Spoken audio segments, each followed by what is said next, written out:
I'm Jade on 104.8 Channel 4, and I'm joined by Nader AbuYaghi, who is from NMC Pravita. Thank you for joining me today. Thank you for having me. So what are the primary benefits of home care for patients and families? Primary benefits, actually, it's the personalized care. It's very important for home care to allow, one-on-one attention and tailor-made plan for the patients. Of course, the comfort and the familiarity. So the patient will also have, will be in their home, they'll be around their family, they'll end up knowing the nurses who are visiting them or being part of their family, basically. And that's another big point. Another good one is the cost efficiency, effectiveness, actually. Instead of you going to the hospital, waiting in line, going through the whole process of being admitted or seeing by a doctor, it's much more efficient if you do everything at the house. You can send them the medication, the blood test, everything can be done from the house, so you don't have the big costing as hospitals. Of course, finally,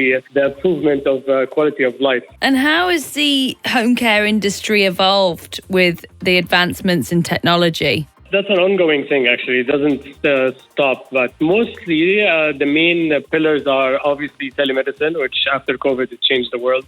So everybody now is using telemedicine. It's easier to reach remote area for patients, easy to do follow-ups with them. Also, after surgery or before surgery, you can do like a teleconsultation with a specialist or a doctor. Of course, obviously, the remote monitoring, it's very popular now where you give the patients a few devices and you can actually monitor them while you're sitting in the office where the doctor has a big screen and you can see, for example, the blood pressure, the temperature, the glucometer, and can actually call the patient and interfere whenever is needed. And also having everything under one electronic health record is very important. This will help knowing the history of the patient, where they are, if they got admitted in any hospital. You can know why they got admitted. If they had any operations, you can actually follow up with that. So it's extremely important to have the EHR into place.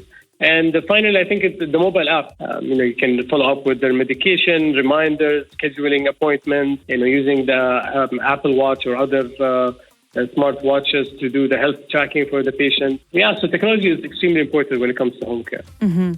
And what about the common challenges faced by home care providers and how can they be addressed? Definitely, we can say burnout, nurse burnout or caregiver burnout.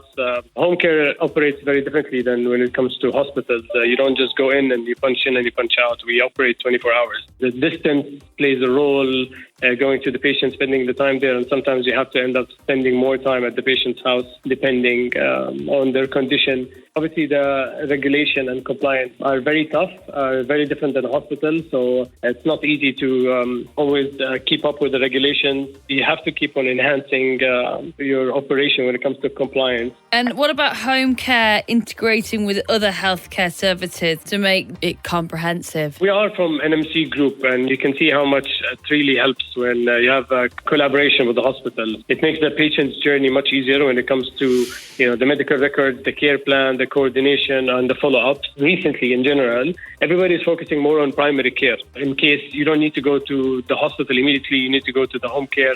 You can have primary care physicians there to monitor and manage your condition, and they can adjust the treatment plans when needed. They can ensure, to prescribe if you need to see a therapy or what so on. Another one is specialist consultations. It will be easier for you to have a list of specialists where you can actually send the patient when it goes to the ENT doctor or a dialysis doctor or nephrologist.